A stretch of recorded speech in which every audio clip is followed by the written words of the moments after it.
And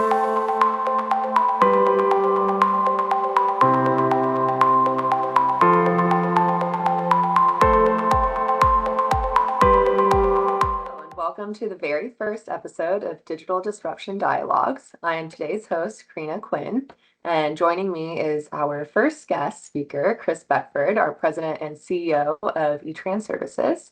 So we are really thrilled to launch this podcast and explore the ever-evolving digital landscape, the disruptions shaping our world, and how companies like eTRANSERVICES are stepping up to meet these challenges head on. Welcome to the show. And Chris, I'll go ahead and pass the floor over to you to kind of introduce yourself before we go ahead and get started. Sure. I'm Chris Beckford, CEO of eTRANSERVICES, and I'm glad we're having these chats, and this is the first of many to come. Yeah, awesome. And thanks for being here today. So, since this is our first episode, I wanted to kind of jump into your role as president and CEO of eTRANSERVICES, but also the founder of the company. And first, start off by opening up with you telling our listeners what inspired you to start this company. What started uh, what started as something that was supposed to be um, a way to fix a problem. And what was that problem? That problem was the use of technology, and specifically cloud computing, um, is what inspired me to start eTRANSERVICES. And fundamentally, that started back in my latter years in the Marine Corps when I was an avid um, technologist pushing the envelope on trying to force the Marine Corps into the cloud. Um, What were some of the key moments or experiences in your career, especially Marine Corps, that kind of helped shape your approach to leading eTRANSERVICES?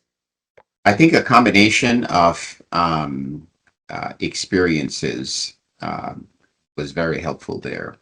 I think people underestimate uh, the the power of um, the military personnel, and just the amount of experience gained from the military. And I think traditionally, if people look at the uh, the various services, the first thing that they think about is, from a military perspective, is warfighting. And what they underestimate is the education that is provided in the military, especially to senior staff NCOs and officers. That education, that experience, whether it's dealing with people, um, uh, executing the missions, those are the same skills that will be needed to run a business. And I'll give a perfect example. The Marine Corps has a book called A Message to Garcia. And A Message to Garcia is one of those books, very simple. It's like 7 or 8 pages, depending on where you get it from. And it's a very extremely simple book, but the takeaway from it is very powerful. And the takeaway is to accomplish the mission. Get the message to Garcia. Don't question how and what the obstacles are and what the challenges are. Um, don't labor those things to the leadership. Just get the job done. Um, Very simple book, but that's how things work in business. You have to satisfy the customer, or try to satisfy the customer to the best of your ability. Forget the excuses. Just do it. Deliver, and deliver quality. The secondary takeaway, probably one of the more important one, is Marine Corps has a doctrinal publication called MCDP 1, Marine Corps Doctrinal Publication 1. It's called Warfighting. That book has absolutely nothing to do with warfighting, but it's called Warfighting, and um, and it's a leadership book. it's things to consider, whether it's logistics, whether it's command and control, whether it's working with people, it's relationship between seniors and subordinates. These are the same type of things that you need when you run a business. So I would stick my head out there and say the military prepared me to run a business because every small unit leader in the military run a business. It may be a small business, but it is a business. And when you expand the scope of that, um, that's what's necessary. Um, that's what's necessary to execute a business that is for profit and not just making the mission happen. And I think that's the big difference between working within the military and working a regular business and running a business, owning a business, and making sure that it is profitable while you take care of people to the best of your abilities. Yeah, and that kind of leads me into my next question, which is how would you describe your approach to leading a company like eTRANSERVICES? So you kind of went over that, especially with the message to Garcia, but if you want to elaborate more on that. Sure. Um, I think it takes a lot of patience because when you I think everything starts by from the time that you hire the first employees, and you will hire a lot of employees. Some of them will stay, some of them will go, some of them just not a fit. And you try your best to basically get people that are self-sufficient and they're able to take the message to Garcia. And that's what I primarily look for. Um, uh, you also look for people that have integrity, people that are honest, and people that will come in and their focus will be to move the company to the next step. And while doing that, taking care of the customer. Because if you're taking care of the customer, whosoever that customer is, you're also taking care of the company because that customer's feedback sometimes is very critical in the next business venture. So the leadership, I think, is one of patience, um, judgment, and probably the most powerful thing that you can have as a leader in the company, while especially when you own it, is patience and mercy, because people are going to make mistakes. You have to be able to realize that um, it's acceptable. A level of errors and mistakes, they are going to happen, and some of it may cost you money. But you also have to make sure that you keep your focus on the overall objectives when it comes to doing business. And as long as people are willing to correct themselves, then I think everything will work out in the end. I think overall, most people are forgiving. Um, and I think as a leader, you just have to keep that in mind. That's a great point. You mentioned hiring your first employee and kind of what it was like when you first started. So, can you walk us through the evolution of the company? How has it grown and adapted since you started back in 2011? Yeah. So we um, started the company. I think it was myself. Um, Obviously, I'm employee number one, um, and we won our first contract as a prime contractor with the Army. Um, we had a subcontract relationship with a large business, and those can be challenging sometimes.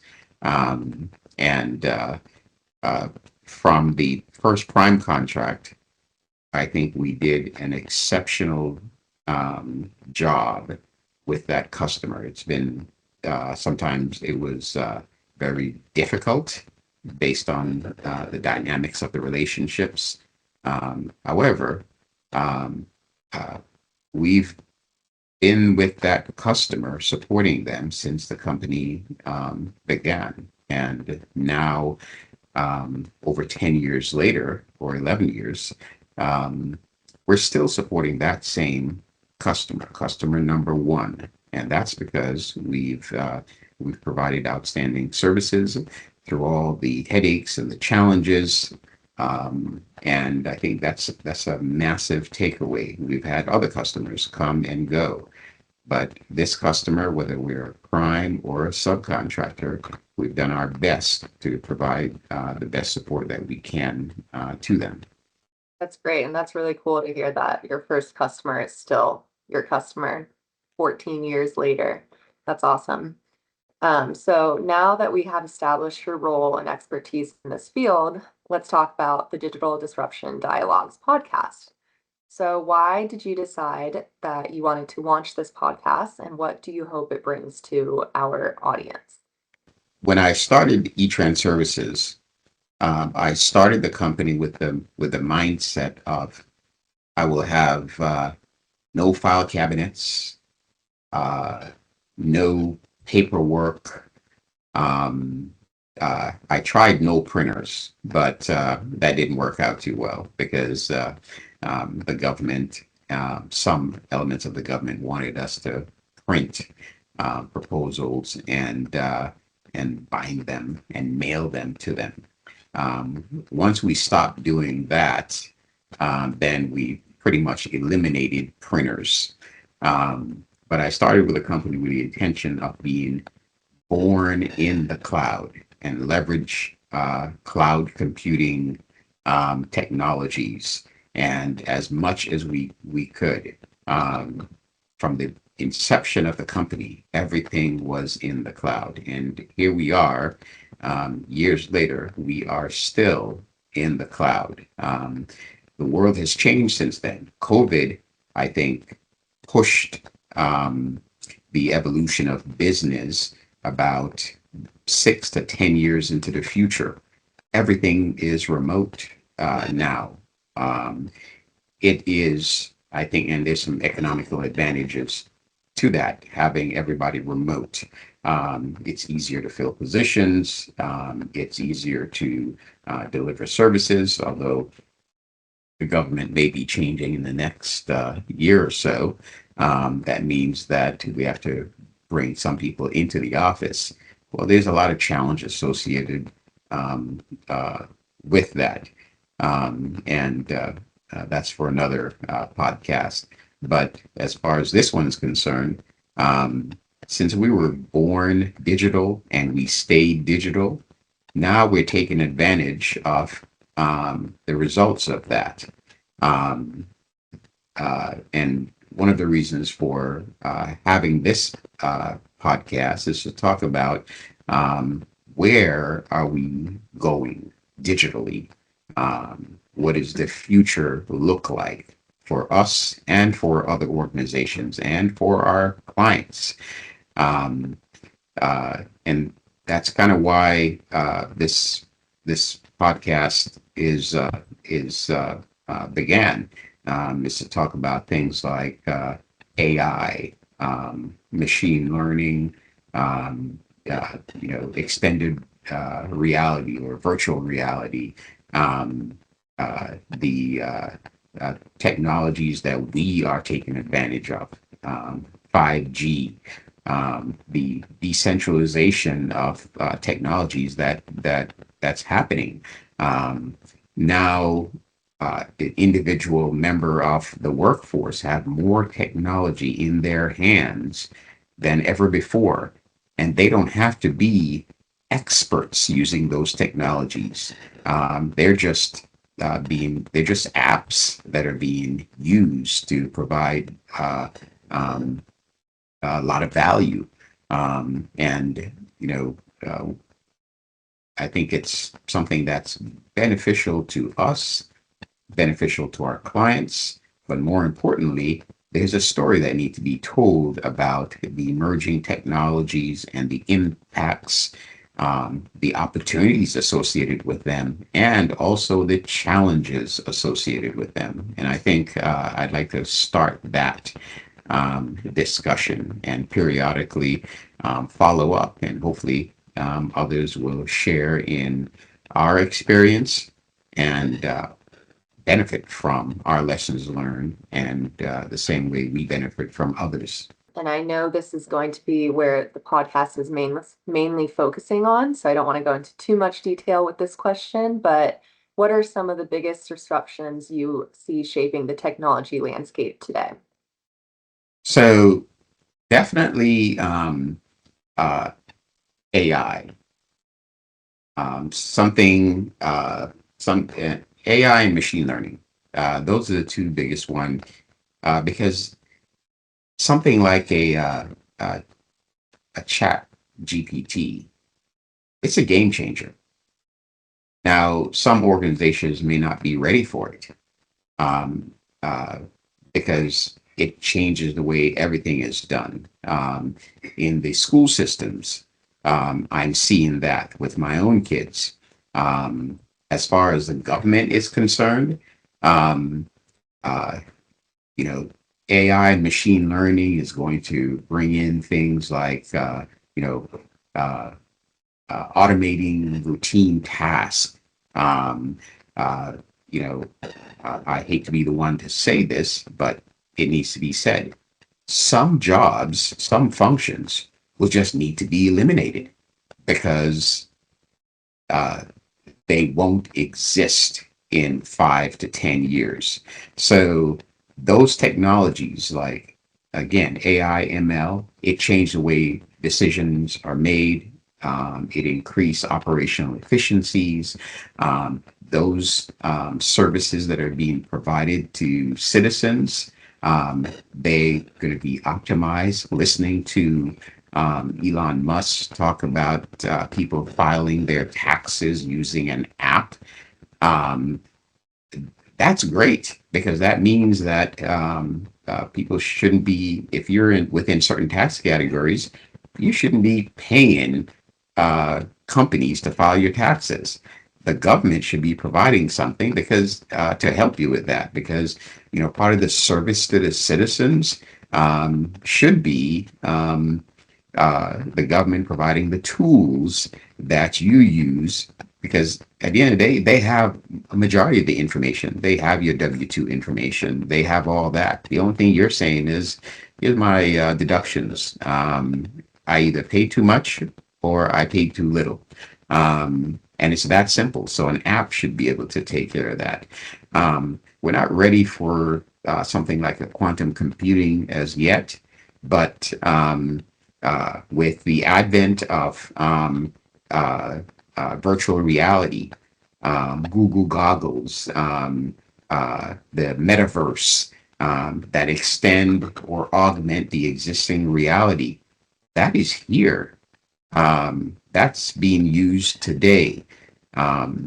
Because of the remote workforce, we have people using 5G and 6G technologies in their home. They may not even know it. The only thing they may know is that, well, I've got Wi-Fi. Well, there's some benefits to having a 6G router, much faster, better experience. This experience we're having right now. 10 years ago, we would have to have a production crew and a expert in videography, background, hair, makeup. It's an entire production. And this is the power of the emerging technology. We're leveraging it to have this discussion that will be placed on another technology like YouTube, to be shared out, to be viewed through multiple other social medias. That's power. Um, some of the things, uh, this discussion here, I'm having it in front of my computer, but that computer is tied to other things. So the IoT, the biometric, the idea that I log into my computer using my fingerprint. So, from a cybersecurity perspective, that is powerful. Those are the emerging technologies. Those are the things that immediately provide benefits because they also enhance cybersecurity. When I look at, what people are thinking about from a government perspective, the use of digital twin technologies. Who would say, 15 years ago that, well, we need a replica of this environment. Well, now we can do it. Now we can do it on the fly. Now we have services that provide that. So these are the type of emerging technologies and capabilities that I hope to see in the next 5 to 10 years because it has to happen. If you could give one piece of advice to organizations navigating digital transformation, what would it be? Architectures. So my background and has been paying attention to architects. I'm an enterprise architect. And if you are going to transform, you need to know where you are and you need to know where you're going. Um, in between there, for especially for larger organizations, and especially for our clients in the federal government, you have to have some type of architecture. It may not be fully mature, but you need to know where you are, how the dots are connected, what are the information exchange requirements, um, who are the consumers, the types of consumers, who are the producers of information or things. So by having that serve as a baseline to basically take advantage of the technologies that are coming or those that are already here. And it's a springboard. Your architecture is a springboard to the evolution of your organization. And that's unquestionable. And how can businesses prepare for the unknowns and digital disruptions? The unknowns, as Rumsfeld would say, the unknown unknown. You don't know what you know. So, how do you prepare for the unknown? Have a plan. What is your mission? What is your purpose? What are your objectives? Um, do an analysis of your capabilities. But the disruption is coming, and in some respect, it's already here. So the fundamentals to take advantage of the efficiencies associated with the disruptions, they've always been here. So when we transformed from the horse and buggy to the car, that was a transformation. That was a disruption. The internal combustion engine was a massive disruption to everyday life in the cities or on the farms. So we saw the horses leave the cities. We saw the horses, for the most part, leave the the fields. However, there's always been plans. There's always been objectives. There's always been measures. So the disruption, we expect those, and sometimes we jump technologies leaps and bounds. If I'm building a new community today, I don't expect to run copper everywhere because wireless capability exists. So the cost of technology, although it went down, um, I really, in modern day societies, taken advantage of wireless technologies. That's great. I don't know who has house phones in their home anymore. I truly don't.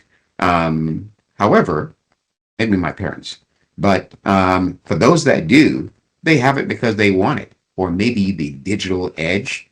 hasn't fully reached them yet. But for most part, people are getting rid of the phones, the TV antennas on the homes. Um, these type of things, um, uh, there's still a plan. There's still objectives. There's still goals. There's still measures. These are just the disruptors. So the foundations, as long as you have the foundational elements, you are prepared to take advantage of the disruptors. Can you share a success story from eTRANSERVICES that highlights the company's approach to innovation? We've definitely had a few successes in our as we highlight our approach to innovation. One, I think uh, when we recruit and bring on people, we're trying to bring on people that can think and think independently in order to get the job done. Then we look at how we leverage technologies. We look at the technologies that we try to take advantage of, those things that we try to use either within the company or use to support our clients. Technologies that enable our clients to share information and not just share information, collaborate and extend. Uh, and I'm trying not to use specific vendors, but um, we provide technologies that help organizations communicate, collaborate, extend their network capabilities, enhance visibility. Um, and the good thing is, as a company, uh, our capability is what we deliver. So the technologies that we actually use within the company are technologies that complement each other and deliver services. For example, and I'll I'll put a few out there. The way we leverage Versa for networking, network infrastructure for our clients, large clients, federal and commercial. So from an infrastructure zero trust SASE environment, that is a major disruptor, and we bring that to the table to some of our clients. Um, Aerospike database, one of the fastest database on the planet, but it's not just a database. It's more powerful than that. It's a capability. It's a capability to share and move data around, but also it can be integrated with things like Palantir or Chat GPT. Um, it evolves. Text help, we have text help deployed to over 278 organizations uh, throughout the country. And what does that do for those organizations? It helps them when people come to their website, which is the front end of most organization. Um, it allows people with various languages to basically interface with that website, whether that website is communicating information to them or they are just reading it. And for those with disability that may be visually impaired, that capability enabled those organizations to basically read that information on their website aloud to those individuals so they can participate in the digital scaling and evolution that's happening. For those with learning disability, whether it's dyslexia, that capability help them with that. We sell that to organizations throughout the United States, federal organizations. We also sell it to school systems. So where kids would have these type of issues, we help solve those problems. Um, Cybersecurity products like Rapid 7, Carbon Black, that support the edge or the endpoint protection. Those are the type of things that I think we as eTransservices bring to the table. We have a product called UD Pass, Universal Design Platform as a Service, helps with the management of data, the management of finance, the management of grants, but at the same time, the collaboration that needs to happen between those that have a need and those that want to use the capability, those that want funding, those that basically provide the funding. Um, how applications are working throughout various organizations, whether it's from the infrastructure to what's being displayed in front of your screen or what's being displayed on your mobile device. Um, App dynamics, that's what it does. We provide that to agencies. We integrate that within agencies. Um, Conversion that's happening right now of digital text, I'm sorry, of paper text to digital text. We're doing that within federal agencies right now. So we cover and we provide as a value added capability everything from the infrastructure, the ping power pipe, all the way to what you actually see and what's visible to you, what's visible on the website, that document that's being converted from a piece of paper that was printed 20 years ago and stored in a file cabinet someplace. We bring those things to life. So we literally support the entire evolution of data and the transformation of data. And I think that's one of the a few of the successes uh, uh, eTRANSERVICES provides. All right. And looking ahead, what kind of topics and guests can listeners expect in the future episodes of this podcast? I would take this from a technology standpoint, and from a technology standpoint, I would look at without naming specific technologies. I would look at bringing on guests and solutions that cater to um, the federal government and commercial organization, large organizations that would benefit from process efficiencies, cost savings, automation of tasks, accelerated workflows, cost optimization, improved decision making based on data analytics and predictive capabilities, generative AI, technologies that would engage citizens, um, uh, technologies that would optimize an engaged workforce. And those that would also enable compliance, whether that's cybersecurity or uh, just compliance with regulations. And I think technologies that scale, technologies that are interoperable, but provides value and they are emerging. And more importantly, they're supporting the workforce that we are providing value to. That's the type of guests and solutions that I see in the future. All right. I have no more questions for you. Yeah. Anything else you wanted to add or say? No, I think we have a great future ahead of us. I think the world is changing. The world is changing rapidly. And live long and prosper. Thank you, Chris, for joining us today and providing us with your insights on digital disruptions and just the topic of our podcast that it's going to be focusing on. So thank you. And to everyone tuning in, thank you for joining us for the inaugural episode of Digital Disruption Dialogues.